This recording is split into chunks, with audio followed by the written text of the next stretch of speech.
Hello student, welcome to Equator Academy Dehradun. और मैं लाया हूँ इस वीडियो के थ्रू कुछ इम्पोर्टेंट जीके के फैक्ट्स जो आपके एग्जाम में आ सकते हैं। ये जीके के फैक्ट्स अलग अलग जो सब्जेक्ट्स हैं उनसे लिए गए हैं। जैसे कि एक क्वेश्चन क्या आता है कि जो फर्स्ट बौद्ध कॉन्फ्रेंस हुई थी, यानी कि अगर हिंदी में बोले प्रथम बौद्ध संगति जो हुई थी, उसके अध्यक्ष कौन थे, ये क्वेश्चन पूछा जाता है। तो आपने टिक करना है महाकश्यप। अब बात की जाए अगर फर्स्ट बौद्ध संगति की, तो ये जो बौद्ध संगति थी, जब महात्मा बुद्ध की मृत्यु हुई थी उसके तुरंत बाद ये फर्स्ट बौद्ध संगति या फर्स्ट बौद्ध काउंसिल जो है वो 483 बीसी में हुई थी। तो एक क्वेश्चन ये आता है कि फर्स्ट बौद्ध काउंसिल जो है वो आपकी कब हुई थी, तो आपने टिक करना है 483 बीसी में हुई थी। और जगह अगर बात की जाए तो राजगृह में हुई थी, और राजगृह में पर्टिकुलर जो आपकी सप्तपणी गुफा है यानी कि सप्तपणी केव है, वहां पर ये बौद्ध संगति हुई थी। इस फर्स्ट बौद्ध संगति की खासियत ये थी कि इसका अगर हम बात करें आउटकम की, तो इसमें सूत पिटक और विनय पिटक दो चीजों का कंपाइल किया गया था।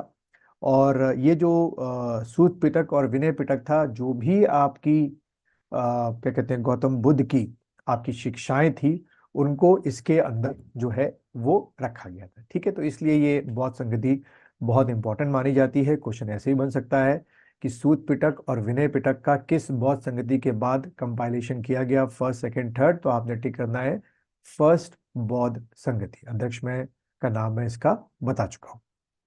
अब अगर हम अगला फैक्ट लें, तो अगला फैक्ट क्या आता है कि राज तरंगनी, ये जो किताब है ये किसने लिखी है, तो स्ट्रेट फॉरवर्ड इसका आंसर है कल्हड़ ने।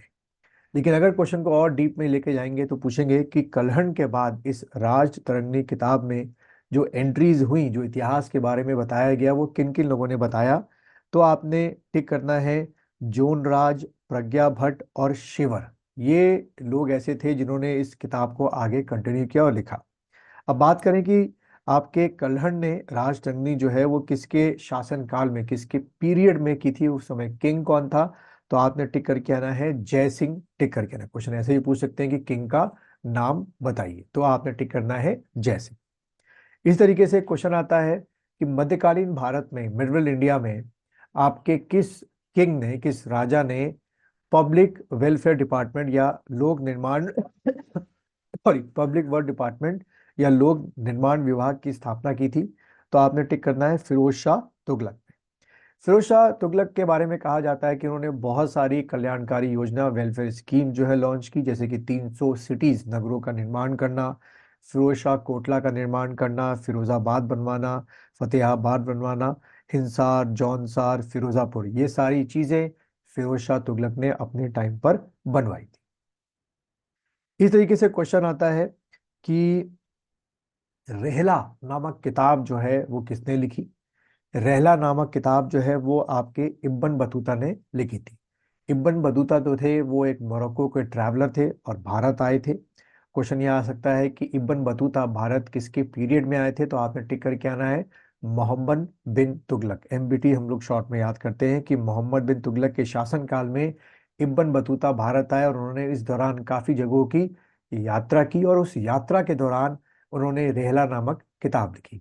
इसी रहला नामक किताब में यहाँ की राजनीतिक गतिविधियाँ यानी कि पॉलिटिकल एक्टिविटीज के बारे में लिखा हुआ था, यहाँ के स्पाइस के बारे में लिखा था, विदेशी व्यापार यानी कि फॉरेन ट्रेड के बारे में लिखा था, डाक चौकियों के बारे में लिखा था, और यहाँ के जो मैंने बताया स्पाई डिपार्टमेंट या गुप्तचर व्यवस्था के बारे में लिखा हुआ था। तो ये क्वेश्चन किसी भी तरीके से ट्विस्ट करके आपसे पूछा जा सकता है। अगली बात की जाए कि मध्यकालीन भारत में वो कौन सा ऐसा किंग था जिसके क्वाइंस पर एक तरफ माँ लक्ष्मी की जो इमेज या फोटो थे वो प्रिंट थी, तो इसमें जो आपका आंसर होगा महमूद गजनवी। महमूद गजनवी के कुछ क्वाइंस में लक्ष्मी देवी की आकृति युक्त चांदी के सिक्के जारी किए थे, और इन चांदी के सिक्कों पर यानी सिल्वर क्वाइन पे संस्कृत पर स्क्रिप्ट या मुद्रा लेख लिखा हुआ था। तो कुछ ऐसे ये क्वेश्चन है जो मुझे लगता है कि आपके एग्जाम में आ सकते हैं।